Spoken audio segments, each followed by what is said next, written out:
Slide 1, Judul dan Pembukaan. Selamat pagi rekan-rekan.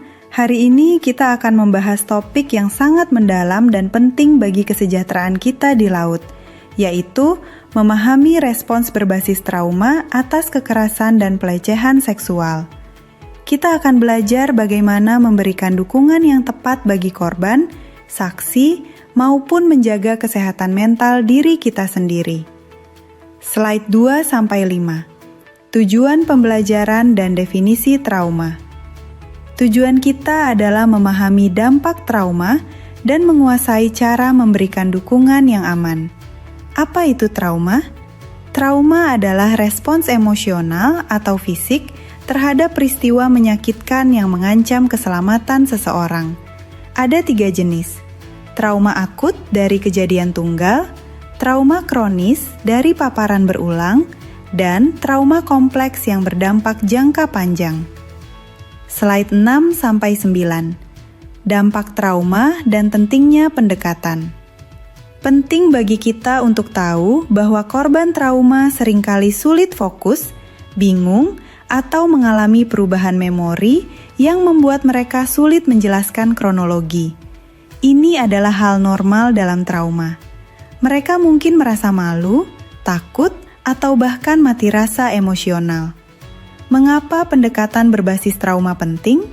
Karena ini membantu korban merasa aman, tidak disalahkan, dan mendorong mereka untuk berani melapor. Slide 10-14. 6 prinsip respons berbasis trauma, part 1. Ada 6 prinsip utama dalam respons trauma. Pertama, keamanan. Jangan paksa korban bicara dan gunakan suara tenang. Kedua, kepercayaan. Jelaskan setiap langkah yang akan diambil tanpa memberi janji palsu. Ketiga, pilihan. Biarkan korban menentukan ritme, apakah mereka ingin melapor sekarang atau butuh waktu. Slide 15-18. 6 prinsip respons berbasis trauma, part 2. 5 menit. Narasi. Keempat adalah kolaborasi. Bekerjalah bersama korban sesuai SOP kapal dan hindari memutuskan sesuatu tanpa persetujuan mereka. Kelima, pemberdayaan. Validasi bahwa mereka benar telah bercerita. Terakhir, sensitivitas budaya. Hindari komentar stereotip dan hormati nilai budaya yang berbeda. Slide 19-22, teknik lava yang dukungan saksi. Untuk mendukung korban, gunakan teknik lava. Listen, dengarkan tanpa interupsi. Acknowledge, katakan kamu tidak salah. Validate, hargai perasaan mereka. Dan assist, tawarkan pilihan bantuan sesuai kontrol mereka. Jangan lupa, saksi juga bisa mengalami trauma. Jadi, berikan mereka dukungan dan pastikan keamanan pribadi mereka. Slide 23-26, self-care untuk pelaut. Membantu orang lain bisa menimbulkan stres bagi kita sendiri. Lakukan self-care dengan berbicara pada profesional atau perwira medis, istirahat cukup, dan kenali batas kemampuan diri Anda. Jangan memendam emosi sendirian. Slide 27-31, penutup dan evaluasi. Mari kita tutup dengan komitmen untuk membangun budaya kapal yang saling menghormati. Terima kasih atas perhatiannya. Sekarang, mari kita uji pemahaman kita dengan kuis singkat. Kuis pengetahuan respons berbasis trauma 1. Korban trauma seringkali mengalami kesulitan menjelaskan kronologi kejadian secara berurutan. Bagaimana sikap kita seharusnya? A. Memaksa mereka untuk mengingat kembali agar laporan cepat selesai. B. Memahami bahwa perubahan memori adalah respons normal dalam trauma. C. Menganggap mereka berbohong karena ceritanya tidak konsisten. D. Menyuruh mereka minum obat agar ingatannya kembali.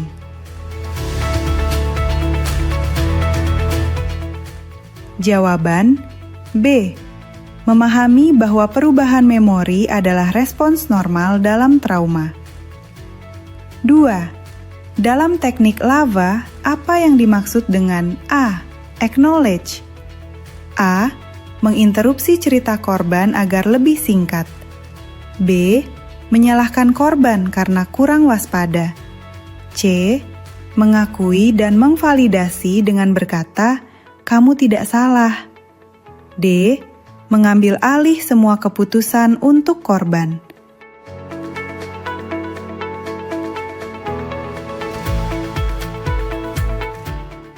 Jawaban C. Mengakui dan memvalidasi dengan berkata, "Kamu tidak salah."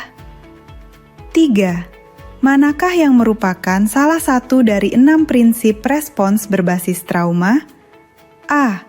Kecepatan, memaksa laporan selesai dalam 1 jam. B. Pilihan, membiarkan korban menentukan ritme dan keputusan. C. Rahasia total, tidak melaporkan ke master kapal meski darurat. D. Konfrontasi, mempertemukan korban dan pelaku segera. Jawaban B. Pilihan, membiarkan korban menentukan ritme dan keputusan. 4. Mengapa saksi kejadian kekerasan di kapal juga perlu mendapatkan dukungan? A. Karena saksi selalu menjadi tersangka berikutnya. B. Agar saksi tidak meminta kenaikan gaji. C. Karena saksi juga dapat mengalami trauma akibat apa yang mereka lihat. D. Agar saksi bisa menggantikan posisi korban di departemen.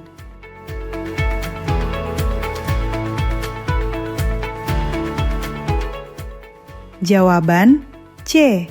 Karena saksi juga dapat mengalami trauma akibat apa yang mereka lihat. 5. Apa langkah self-care yang disarankan bagi pelaut yang membantu korban trauma? A.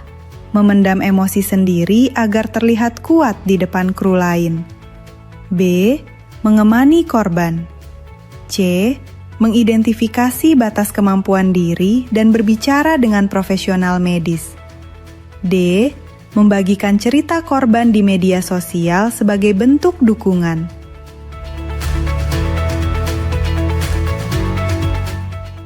Jawaban C. Mengidentifikasi batas kemampuan diri dan berbicara dengan profesional medis. Demikianlah pemaparan kita hari ini mengenai pentingnya memahami respons berbasis trauma di lingkungan maritim. Sebagai penutup, mari kita ingat kembali beberapa pesan kunci. Pahami trauma. Sadari bahwa reaksi emosional atau fisik korban, seperti kebingungan atau sulit fokus, adalah respons alami tubuh terhadap peristiwa yang menyakitkan. Gunakan lava. Jadilah pendengar yang baik. Akui kebenaran cerita mereka. Validasi perasaan mereka. Dan berikan bantuan sesuai kontrol korban. Prioritaskan keamanan. Selalu pastikan tempat berbicara yang privat dan jangan pernah memaksa korban untuk bercerita jika mereka belum siap. Jaga diri sendiri. Jangan abaikan kesehatan mental Anda sendiri. Lakukan self-care dengan istirahat cukup dan mengenali batas kemampuan diri setelah membantu orang lain. Kapal yang tangguh bukan hanya karena mesinnya yang kuat, tetapi karena seluruh awaknya merasa aman, saling menghargai, dan siap saling mendukung di masa sulit. Terima kasih atas waktu dan dedikasi rekan-rekan semua dalam menjaga budaya keselamatan di atas kapal kita. Tetaplah waspada dan jadilah rekan pelaut yang empati. Wassalamualaikum warahmatullahi wabarakatuh.